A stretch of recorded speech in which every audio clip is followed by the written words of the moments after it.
Like Christian Africans, Muslim Africans are not exempt from the perils of packaging and marketing religion. Let me hasten to add, lest I be misunderstood, that I should not be seen as saying that enterprise is wrong or bad, or that religious people should reject it. Far from it. Human flourishing is inconceivable without the unfettered use of enterprise and inventiveness. Our talents are God-given, and it would be a dereliction of our moral responsibility to waste those talents in trifling undertakings. Labore est orare. We must give account to God and to society for the talents and the opportunities with which God has so richly endowed us that cannot be denied. Muslims have a high sense of worship, not as sacramental in the Catholic sense exactly, but as divine duty, wajib.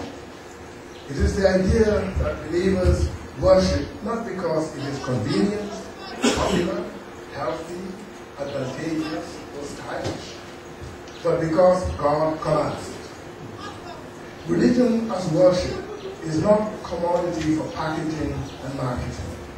It is what believers do for only God and for no one else whatsoever.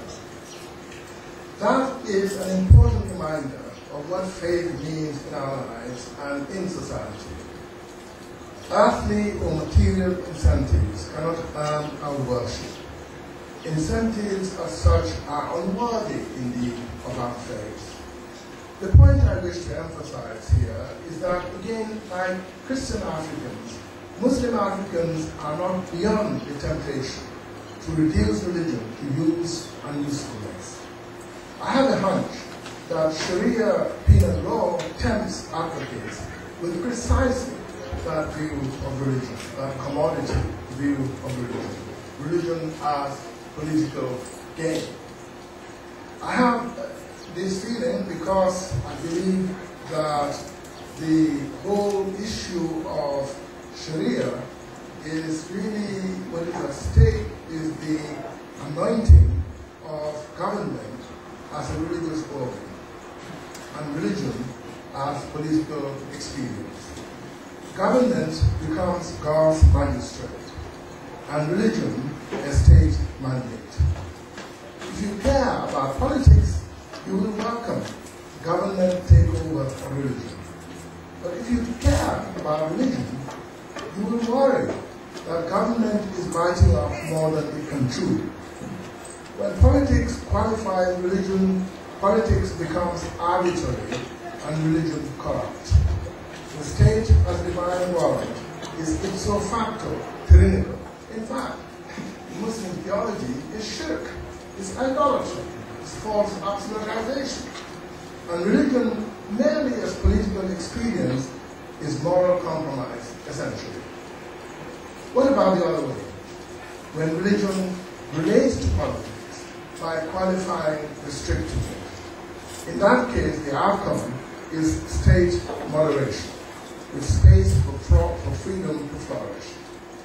For example, worship of God is valid not because it is a state mandate, but because it is a free submission of the will and the heart to God. Freedom is a divine attribute. For the believer, it becomes a moral commitment. It cannot flourish as mere political experience. This is not the time or place for me to develop this argument from Islamic sources, including the critical ideas of important Muslim writers.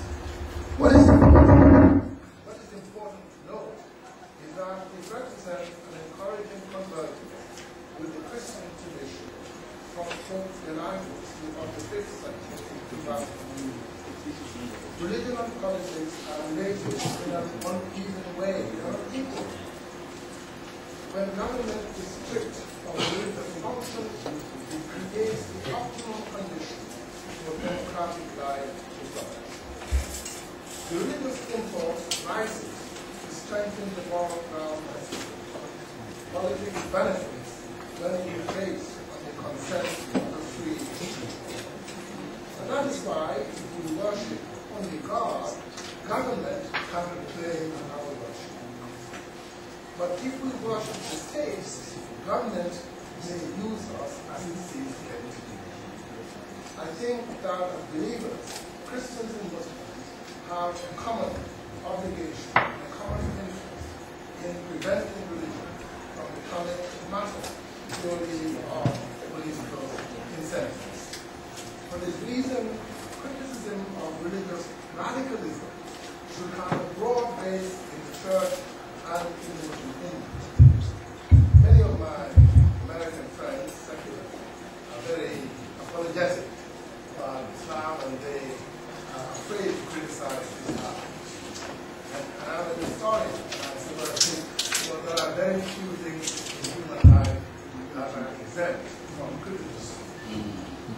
And so, friends of mine, Hold on 1 second. try to see, Take that. is this better? No. Can you hear it all? No. Can you hear? Can you hear? No. Problem is at the source. Yes.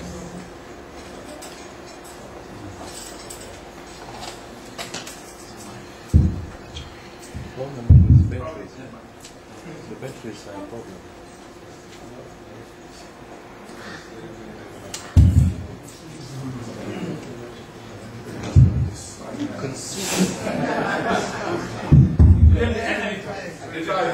They want this one back. It was the other.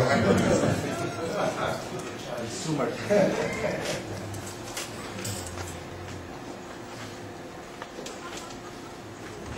Sorry for people in the back, because I think we thought you were here is it.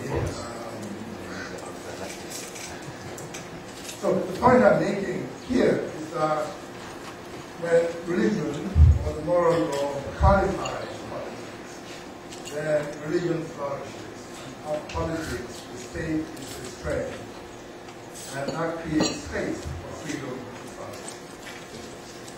Freedom, in other words, my argument, is a spiritual argument, it's a spiritual argument. It's not a secular argument. It's not a secular argument. That doesn't make sense. Because freedom is commitment. Shakespeare actually deals with this in one of his plays. I realize that theology has become essentially secularized. And so I am hitting my head against the brick wall. I hope that theologians will step up to the plate and really help guide our thinking, shape our values, because our values are being shaped by the world, by the secular world. And unless religious scholars can join and contest the ground with our secular critics, it's a losing game. We're not going to win this fight. So I am absolutely convinced. It is no less a person than James Madison, one of the founders of America, who made this point in 1784, that freedom is really a spiritual, in fact, he said it's a Christian value. And the idea is not original to him. 100 years earlier, John Locke had said the same thing in his essay on toleration. It is very, very relevant to our new societies as we're developing, trying to carve new values to help our families, our children, live in a kind of society that is transparent, responsible, and accountable. So it is very relevant. I think very direct impact on the church's work in Africa. So then it seems to me that given this broad appeal of the case for freedom as a religious, as a moral value, the church and the Muslim Ummah, insofar as their religions make the point by insisting that worship of God is non-negotiable.